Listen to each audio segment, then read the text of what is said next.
여러분 안녕하십니까? YBS 뉴스 강태훈, 정혜승입니다. 10월 둘째 주 YBS 뉴스입니다. 우리 대학교가 사학연금 대납금을 보전하겠다는 계획을 발표했으나 향후 그 일정이 제대로 이행될지 아직 미지수입니다. 권영석 기자가 보도합니다. 지난 7월 교육부에선 사학연금 개인부담금을 대학에서 대납한 사례에 대한 특정 감사 결과를 발표했습니다. 일부 대학에선 교직원이 부담할 사학연금 개인부담금을 학교본부에서 교비 등으로 지급해 문제가 된 겁니다. 연세대학교는 감사 대상인 44개 대학교에서 가장 많은 524억 원을 대납했으며 270억 원가량을 교비 회계에서 대납했습니다. 이에 우리 대학교 총학생의 포커스 온 스토리는 학교 본부를 규탄하는 웹자보를 게재하고 기자회견을 통해 대납금 환수를 요구했습니다. 학교 측은 발표 자료에서 수당을 통해 지급한 것은 임금 인상의 대안이었으며 사학연금 대납이 아니라는 입장을 밝혔습니다. 그러나 9월 30일까지 대납금 환수 계획을 제출하지 않으면 정부 지원금을 지급하지 않겠다는 교육부의 발표에 우리 대학교는 개인 부담금을 보전하기로 결정했습니다. 우리 대학교 기획팀장 이현묵 씨는 매해 100억씩 5년 차엔 125억, 총 525억 원을 법인에서 특별 전출금으로 보전할 예정이고 이는 장학기금과 교육환경개선기금 40대 60으로 쓰여질 예정이라고 답했습니다. 하지만 교육부의 지원금 삭감 압박에 조치를 취한 것이지 학교의 입장은 전혀 달라지지 않았으며 법적인 근거로도 문제될 것이 없다고 판단해 소송을 준비 중이라는 입장을 밝혔습니다. 학교본부에서 사학연금 대납금을 보전하기로 결정했으나 여전히 남아있는 고질적인 재정 운영의 불투명성 문제와 환수금의 사용 문제 해결을 촉구하는 학생사회의 목소리가 높아지고 있습니다. 일단 재발 방지에 대한 요구안의 내용이고요. 두 번째는 이 사건으로 인해서 어차피 생긴 특별 전출금이니만큼 이것들이 교비에 합쳐져서 그냥 쓰이는 것이 아니라 좀 더 학생에게 좀 더 잘 환원되는 방식으로 쓰였으면 좋겠다. 또 필요하다면 총학생회, 또 다른 단과대 학생회와 연대해서 이번 기회를 통해 이전부터 논란이 되온 고질적 문제인 회계정보의 공개와 소통의 부족과 독단적 결정으로 인한 학생들과 학교 사이의 불신 문제가 발전적인 방향으로 해결되길 기대해봅니다. YBS 뉴스 권영석입니다. 우리 대학교 제50대 총학생회는 대학평위원회를 올해 안에 설립하기 위한 움직임을 보이고 있지만 학교 측은 아직까지 별다른 반응을 보이지 않고 있습니다. 안세용 기자가 보도합니다. 지난 4일 정부 서울 정사정문 앞 대학평의원회 설립을 촉구하는 연고대 합동 기자회견이 열렸습니다. 교육부 차원에서 대학평의원회 설립을 거부한 학교를 제재하란 겁니다. 여기서 대학평의원회는 학칙이나 교육과정과 같은 중요 사항 등을 심의하는 기구로 사립학교법 제26조 2항에 근거해 학내에 의무적으로 설치해야 합니다. 대학평의원회가 설립돼야 이사 중 일부를 외부 인사로 채울 수 있는 개방이사제가 시행되며 이를 통해 사학재단의 비리를 막을 수 있을 것으로 예상됩니다. 그러나 현재 우리 학교 정과는 대학평의원회의 구성 및 운영 규정은 물론 개방이사의 선임까지 명시돼 있음에도 실질적인 대학평의원회는 구성되지 않은 상태입니다. 설치 의무를 위반한 학교를 단속하겠다는 교육부의 방침에도 학교는 여전히 입장의 변화를 보이지 않고 있으며 교육부의 책임을 떠넘기고 있는 실정입니다. 현재로 제가 아는 거로는 바뀐 게 아무것도 없습니다. 총장님이나 이사장님이 이거 해야 되는 시점인가 이렇게 판단을 해보시고 각급 기관에 사람 추천하라고 해라. 이 지시가 오기 전까지는 저희도 그냥 쳐다보고만 있어야 되는 거죠. 교육부가 가지고 있는 권한이 있으니까 재정 제재를 가하든지 그렇게 하는 게 맞는 거겠죠. 이를 해결하기 위해 우리 학교 총학생회에선 지난 6월부터 대학평의원회 세움단을 만들어 학내 기자회견, 서명운동, 토론회 개최 등 다양한 활동을 통해 대학평의원회 설립을 촉구했습니다. 그러나 아직도 대학평의원회 설립엔 결정적인 영향을 미치지 못하고 있다는 점에서 여전히 문제가 남습니다. 올해 안에 반드시 설립하겠다는 애초의 공약과는 달리 RC 프로그램 및 백양로 재창조 사업 등에 밀려 해결되지 않고 있는 겁니다. 지난 6월에 진행된 세움단 행사엔 200명 미만의 학생들만이 참여했으며 7월에 있었던 대학 민주주의 증진을 위한 간담회에선 대학평의원회가 어떻게 진행되어야 하는지만을 다뤘을 뿐 아직 설립되지 않은 우리 학교엔 큰 성과가 없었습니다. 또한 앞으로도 학생들이 참여할 수 있는 활동이 계획돼 있지 않다는 점도 문제입니다. 네, 이번에 배양로 재창조 프로젝트 협의체가 구성되었던 것처럼 이 대학평의원에도 이런 협의체를 바탕으로 더욱더 확장되고 그리고 구성이 될 수 있는 그런 기회가 되지 않을까라는 생각을 하고요. 그리고 며칠 전에 있었던 연고대 합동 기자회견처럼 교육부를 계속적으로 압박하고 정부를 압박할 수 있는 그런 방안들을 찾아보고 있습니다. 교육부와 학교, 그리고 학생사회 간 끊임없는 줄다리기가 이어지는 가운데 올해는 과연 대학평의원회가 설립될 수 있을지 여전히 미지수입니다.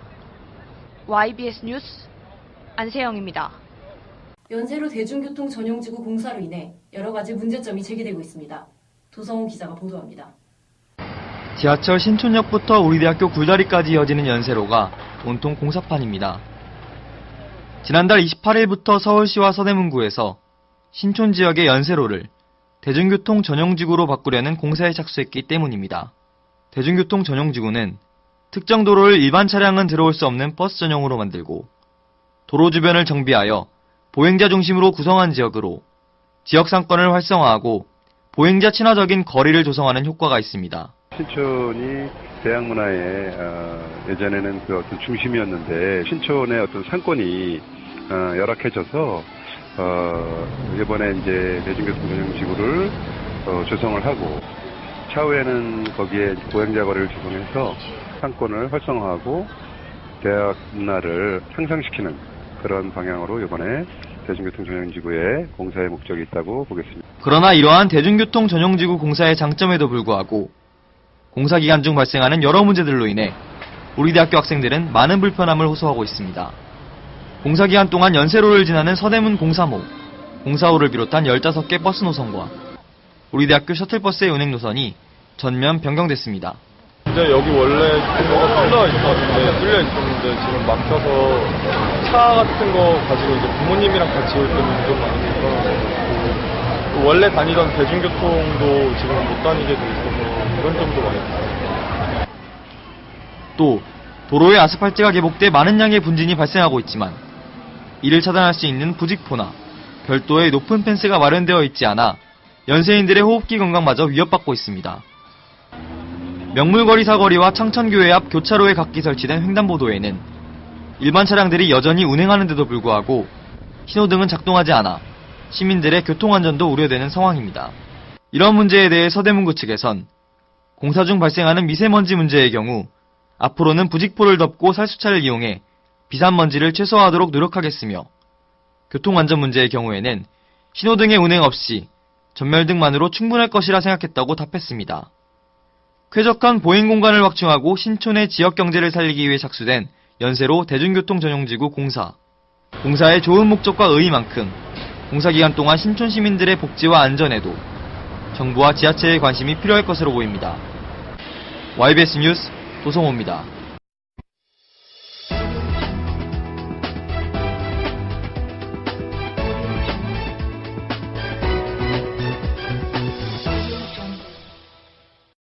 지금으로부터 약 1년 전 계획됐던 배양로 재창조 프로젝트가 지금과 사뭇 다른 모습이었다는 걸 아시나요? 아무도 몰랐던 배양로 재창조 프로젝트의 변화, 정혜승 기자가 취재했습니다. 현재 우리 대학교는 정문에서부터 백양로 3거리까지 백양로 재창조 프로젝트 공사가 진행되고 있습니다. 그런데 올해 초 백양로 공사가 원래 진행하려던 계획과의 많은 차이점이 발견돼 교수진은 우려의 눈빛을 보냈습니다. 백양로 재창조 프로젝트 원안을 살펴보면 활천대 분수부터 중앙도서관까지 지하 3개 층이 만들어질 예정이라고 나와 있습니다. 하지만 막상 진행된 공사는 원안과 달리 제1공학관부터 중앙도서관, 그리고 스페이스 Y라고 불리는 중앙도서관과 농구장 사이 구역까지 확대됐으며 지하 2개 층으로 변경됐습니다. 원안이 수정되자 백양로 프로젝트에 찬성했던 일부 교수진도 걱정스러운 목소리를 냈습니다. 백양로 프로젝트 공사 범위가 확대되면서 먼저 40년 된 건물인 제1공학관의 안전 문제가 제기됐습니다. 우리 대학교 공대 한 교수는 제1공학관의 근접 시공이 이루어지게 되면 토사를 지지하는 안전장치를 설치할 공간이 여유치 못해 공학관 건물 아래에 설치할 수밖에 없다고 했습니다. 하지만 만약 공학관 건물 아래 장치가 설치되면 집안은 물론 오래된 공학관 건물에 영향을 미칠 수밖에 없다고 밝혔습니다. 제기된 문제는 이뿐만이 아닙니다. 토목공학과에서 제공한 자료에 따르면 계획이 수정되면서 수평적으로 면적이 11,000제곱미터 넓어져 굴착 비용이 더 많이 들게 돼 전체 공사비 증액을 피할 수 없습니다. 반면 백양로 건설사업단장 이몽철 교수는 필요한 절차를 잘 거쳤기 때문에 안전 문제에는 크게 이상이 없을 것이라고 말했습니다. 백양로 프로젝트는 교내에서 건물을 새로 짓는 데 필요한 종합환경관리위원회와 건축위원회를 모두 거쳐서 지금까지 진행을 해오고 있습니다. 또 계획이 수정되면서 장기적인 관점으로 볼 때 효율성이 더 높아졌다고 했습니다. 이는 지하 2층부터는 보통 사람이 생활하는 데 적합하지 않아 주로 주차장으로밖에 쓰일 수 없으므로 지하 3층을 건설하는 것보다는 지하 1층을 쾌적하고 넓게 만드는 것이 공간 효율을 높인다고 밝혔습니다. 계획이 수정되고 문제점들이 발견되면 교수진과 학생들 사이에서 불안감이 조성될 수밖에 없습니다. 백양로 건설사업팀은 교수진과 학생들에게 백양로 프로젝트와 관련된 구체적인 자료를 제시하고 더 많은 소통의 길을 열어 그들의 불안감을 해소하기 위해 노력해야 할 때입니다. YBS 뉴스 정혜승입니다. 비단 우리가 모르고 있던 게 이것뿐만이 아닙니다. 시공사 하나건설에도 우리가 모르는 이야기가 숨겨져 있었습니다. 정지혜 기자가 보도합니다. 학내외 이곳저곳이 파헤쳐져 벌거벗겨진 요즘 우리 대학교는 건학일의 최대의 공사로 소란스럽습니다. 최근 백양로 재창조 프로젝트의 시공사가 한화건설로 입찰된 사실을 둘러싸고 학생들과 교수진 사이에 풍문이 돌았습니다. 이번 백양로 재창조 프로젝트 시공사 입찰은 기술 제한 입찰로 진행돼 비용면 80%, 기술면 20%의 평가 기준으로 우선 협상 대상자를 결정했습니다. 그 결과 롯데건설이 1순위, 두산건설이 2순위, 그리고 하나건설이 3순위로 선정됐습니다. 풍문에 의하면 3개 회사들은 입찰가가 각각 200억가량씩 차이가 났지만 롯데건설과 두산건설이 차례로 우리 대학교와의 공사액 협상 과정에서 접점을 찾지 못해 협상이 결렬에 이르렀단 겁니다. 결정적으로 3순위 회사인 하나건설과 협상할 당시엔 협상 내용을 변경했으며 변경된 협상 내용으론 1, 2순위의 회사와는 더 낮은 가격으로 협상할 수 있었을 것이란 것이 문제가 되고 있습니다. 한간에선 협상이 결렬된 회사와 다시 협상하기 위해선 재입찰의 법적 절차를 거쳐야 하며 이 경우 2달 이상의 시간이 소요돼 정가병 총장의 임기 내에 사업을 마무리할 수 없다는 이유로 높은 공사에도 불구하고 재입찰을 시행하지 않았다는 추측이 있었습니다. 이에 대해 우리 대학교는 이번 입찰은 교내외 인사들로 구성된 업체선정평가위원회의 감독 아래 전자입찰 사이트를 통해 무엇보다 투명하게 진행됐음을 주장했습니다. 우리 대학교 시설처에 따르면 롯데건설과 협상하는 과정에서 회사는 DBS라는 롯데건설의 고유한 공법만을 고집했으며 두산건설과의 협상에서도 우리 대학교는 공사 현장을 슬랍으로 덮고 공사를 진행하길 요구한 데에 반해 회사는 현장 덮개 없이 다 파헤치는 오픈컷 방식을 고수했습니다. 또한 두 경우 모두 금액면에서도 합의점을 찾지 못해 결렬된 겁니다. 다만 하나건설은 학교에서 원하는 공법을 적용하면서도 금액을 가장 최저가로 제시했기 때문에 하나건설하고 업체 선정을 하게 된 것입니다. 이에 더해 학교 측은 하나건설과의 협상은 롯데건설, 두산건설과 진행했던 협상 내용과 전혀 다르지 않았다고 밝혔습니다. 우리 대학교가 이와 같은 불명예스러운 의혹에서 벗어나기 위해선 학내 구성원들을 대상으로 한 보다 투명하고 자세한 입장 설명과 늘 강조되어 오던 적극적이고 원활한 소통이 반드시 필요할 겁니다. YBS 뉴스 정지혜입니다. 원안과 많이 달라진 현재의 백양로 재창조 프로젝트, 시공사 입찰 과정에서의 의혹. 우리는 왜 몰랐었던 걸까요?